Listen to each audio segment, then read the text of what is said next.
To talk about a really good remedy if you have vein problems in your legs.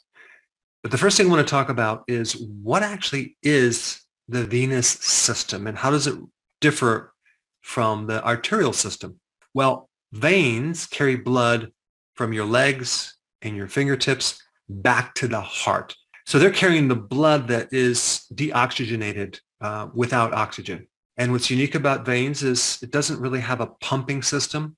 It only pumps with motion or movement of muscles.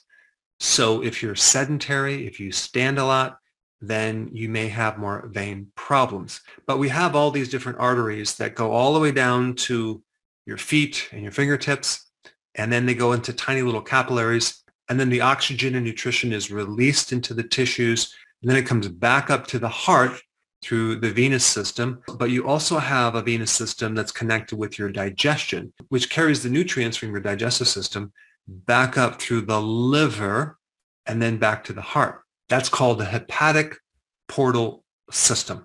And if there's any obstruction in your liver, as in scar tissue, cirrhosis, or a fatty liver, there's going to be a problem with your veins, okay, like a backup of pressure into the venous system.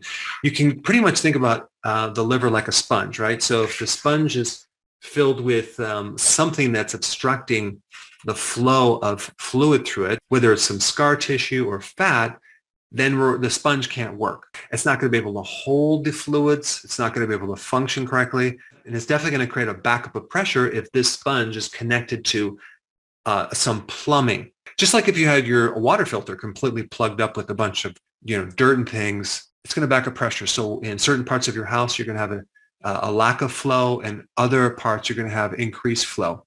And when there's too much pressure in the venous system, it can create things like varicose veins. It can back up veins also in your esophagus.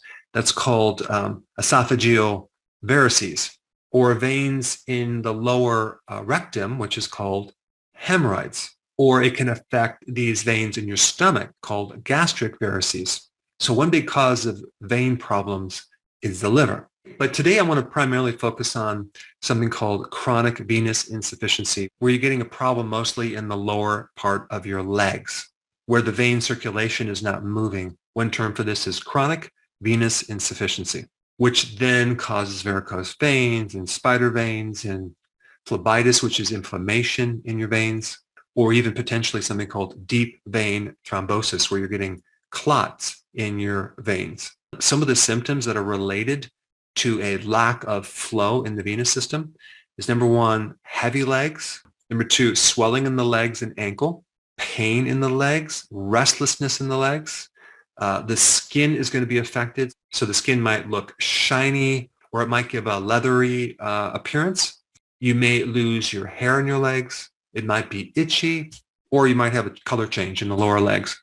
Now, a lot of women after pregnancy start to develop varicose veins and vein problems in their lower legs. And this is related to estrogen. So estrogen is another cause of venous problems. Apparently, there's just not a lot of studies on this, but we do know there's receptors for estrogen in your veins.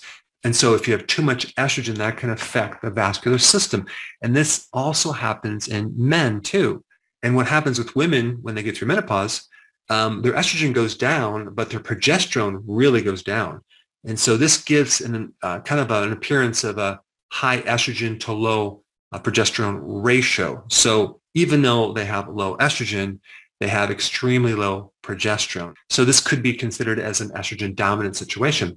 Now in men, as they age, the testosterone does go down, and that's going to give them higher amounts of relative estrogen too.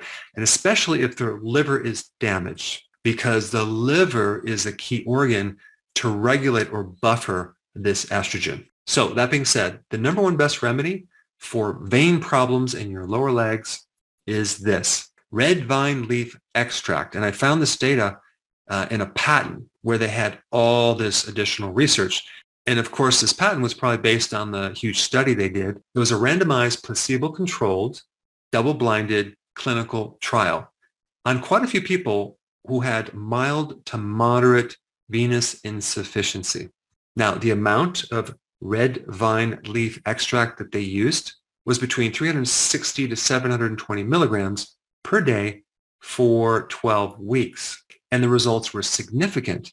Red vine leaf is also good for an enlarged liver, an enlarged spleen, swelling in your legs, hemorrhoids, bruising, bleeding, nasal congestion, capillary thickness, and it's a great anti-inflammatory. And it also helps to balance the permeability within your capillaries. And the other thing I would recommend is to start doing the rebound exercise, simply because that's going to start increasing lymph flow and help push some of this fluid through your veins. And of course, I would definitely recommend doing walking on a regular basis. You want to keep active. You do not want to do a lot of sitting.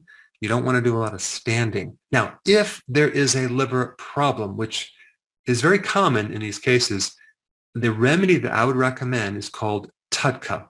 It's a type of bile salt that is not only good for a fatty liver, but it's also good for cirrhosis of the liver.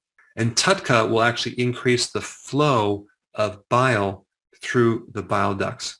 Now, if there's an estrogen problem, if there is an estrogen dominant problem, I would recommend a product called DIM, which is a super concentrated anti-estrogenic cruciferous blend. Now, since we're on the topic of estrogen in the liver, if you haven't seen this video, I think this would be a really good